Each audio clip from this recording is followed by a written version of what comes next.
कहानी शुरू होती है एक छोटे से गांव सुखपुर में। गांव के एक कोने में सीधा साधा परिवार रहता था। दादी जी, माता पिता और 3 बच्चे, अमित, सीमा और छोटा रोहन। घर ज्यादा बड़ा नहीं था, मगर दिलों में बहुत प्यार था। सुबह माँ का नाश्ता, दादी की कहानियां और पापा की मेहनत, यही सबसे घर की पहचान थी।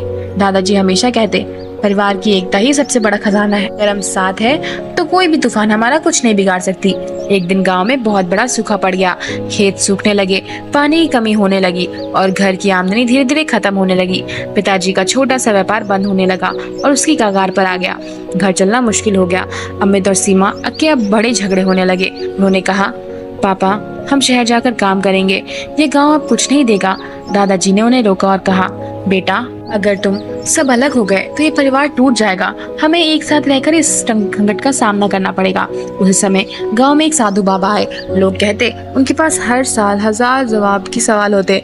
और अमित और सीमा भी उस साधु बाबा के पास गए और बोले, बाबा, आप ही हमें बताइए, क्या हमारा एकता से पेट भर सकता है? क्या हम भूखे नहीं मरेंगे? साधु बाबा मुस्कुराए और उनने 3 लकड़ियां ली और कहा, अलग अलग लकड़ियां बड़ी कमजोर होती है, इन्हें तोड़ना आसान है। उनमें से एक एक करके 3 लकड़ियां तोड़ दी। फिर उन्होंने तीनों को एक साथ जोड़ा और बोला, अब इसे तोड़ो। काफी कोशिश के बाद भी लकड़ियां नहीं टूटी। यह है परिवार की एकता। अगर तुम सब साथ रहोगे तो दुनिया की कोई ताकत तुम्हें नहीं तोड़ सकती। उस रात सबने मिलकर लंबी बातचीत की और अगली सुबह सबने एक नया रास्ता चुना। अमित को लकड़ी की काम में रुचि थी, सीमा की सिलाई कढ़ाई में और पापा को खेती का अनुभव था। और उन्होंने एक छोटा सा परिवार उद्यम शुरू किया। अमित छोटी छोटी लकड़ियों की चीजें बनाता, सीमा गांव की महिलाओं को सिलाई सिखाना शुरू की और पापा ने जैविक खेती शुरू कर दी। सबने ईमानदारी से एक बात कहा और याद रखने को कहा, कोई काम छोटा नहीं होता अगर दिल से किया जाए तो। धीरे धीरे लोगों को उनका काम पसंद आने लगा। गांव के बाहर भी ऑर्डर आने लगे। सीमा के काम महिलाओं के लिए प्रेरणा बन गया। अमित की बनाई हर चीज शहर में बिकने लगी और पापा की जैविक सब्जियां अब बाजार में ऊंचे दामों पर बिकने लगी।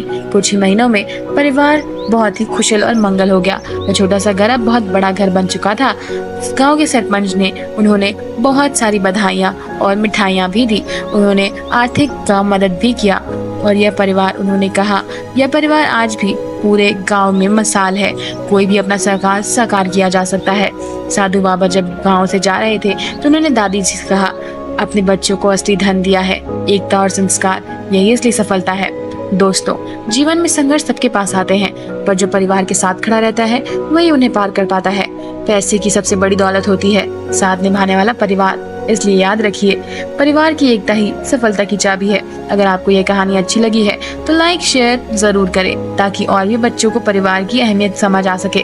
कमेंट में बताइए आपको दादी जी की कौन सी बात सबसे अच्छी लगी। सब्सक्राइब कीजिए हमारे चैनल को और जुड़िए ऐसी दिल छूने वाली कहानियों के साथ। धन्यवाद दोस्तों।